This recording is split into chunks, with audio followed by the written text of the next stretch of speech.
Lecture 5 chapter 5 electrostatic and magnetism में अगर हम दोनों का कंपैरिजन देखते हैं तो पहले अगर हम देखें यहाँ पे इलेक्ट्रोस्टैटिक है एंड यहाँ पर मैग्नेटिज्म है, तो दोनों में फील्ड देखने को मिलता है। वो हमने देखा था कि चार्ज के आसपास जो है वो इलेक्ट्रिक फील्ड बनता है एंड जहां पर भी मैग्नेटिज्म होता है तो वहां पर हमें मैग्नेटिक फील्ड देखने को मिलता है।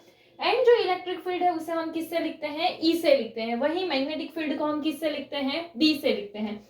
एंड इलेक्ट्रिक फील्ड का अगर हम डायरेक्शन देखें तो क्या होता है, पॉजिटिव टू नेगेटिव। वही मैग्नेटिक फील्ड का जो डायरेक्शन होता है वो क्या है, नॉर्थ टू साउथ। फिर है पोल स्ट्रेंथ। तो इलेक्ट्रोस्टैटिक में जो पोल स्ट्रेंथ है उसे हम किससे, तो कि उसमें चार्ज होता है पोल स्ट्रेंथ के लिए एंड उसे हम किससे लिखते हैं, क्यू से। वहीं पर मैग्नेटिज्म में पोल होंगे, जो मैग्नेटिक पोल्स होते हैं, तो उसे हम किससे लिखते हैं, क्यू एम से।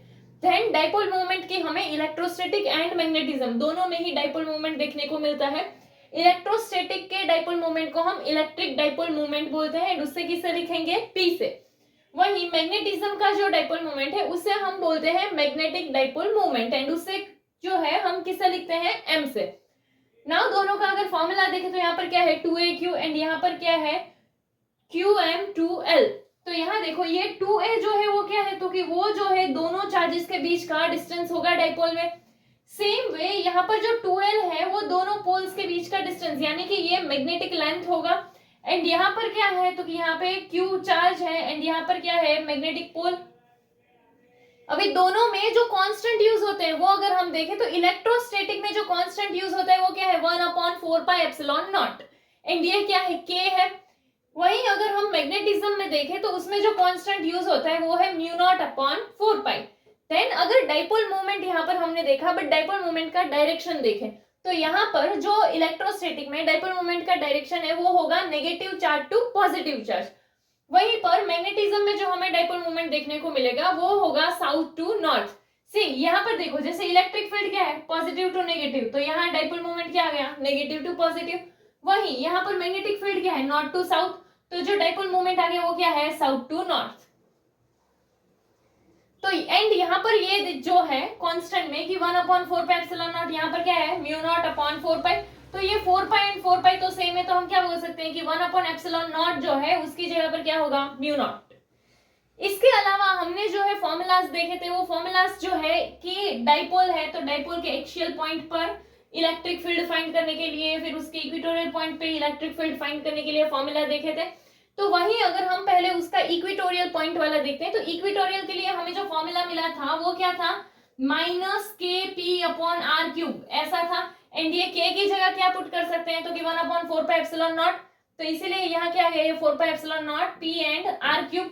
इसी को अगर हम मैग्नेटिज्म के लिए बनाते हैं तो यहाँ पर क्या हो गया कि हमने देखा था 1/4πε0, वहां पर क्या था इसमें μ0/4π। तो देखो ये वहीं आ गया μ0/4π। या तो ऐसे भी कर सकते हो कि यहाँ पर 4π है तो 4π आएगा एंड 1/ε0 जो है उसके लिए क्या लिखोगे, μ0। फिर यहाँ पर इलेक्ट्रिक डाइपोल मोमेंट है तो यहाँ क्या पुट करोगे, मैग्नेटिक डाइपोल मोमेंट m। फिर ये जो है ये दोनों में ही क्या है, डिस्टेंस है r3।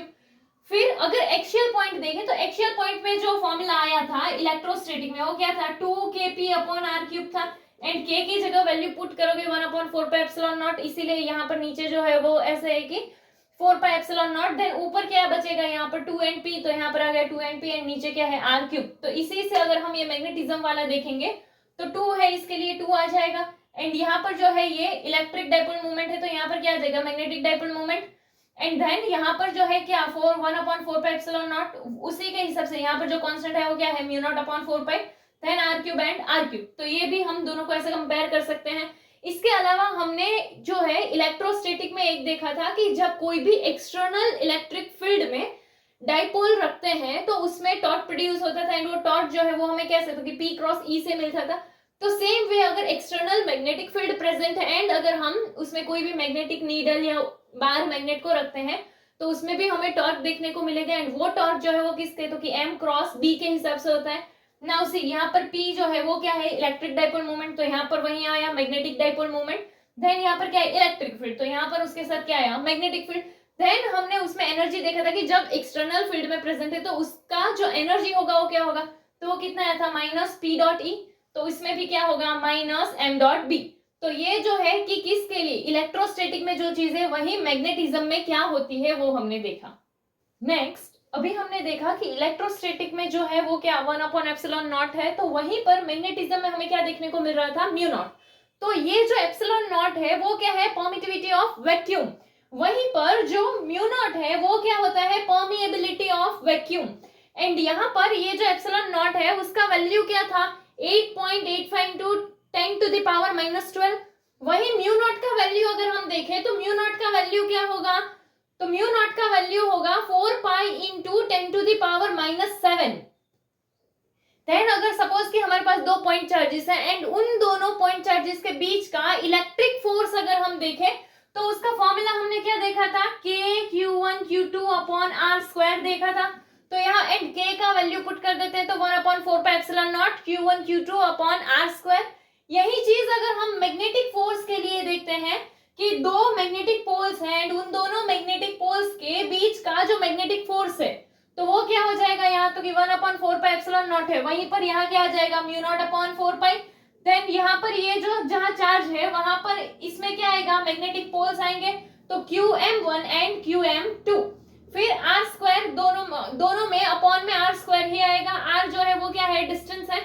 देन अगर हम देखें वर्क डन, कि जो वर्क डन के लिए जो फॉर्मूला है वो क्या है, तो कि Pe cos θ1 माइनस cos θ2। वही चीज इसमें क्या आ जाएगी, Mb cos θ1 माइनस cos θ2। ये जो P था वो electric dipole moment and electric field है, वही यहाँ पर ये क्या हो गया, magnetic dipole moment and magnetic field.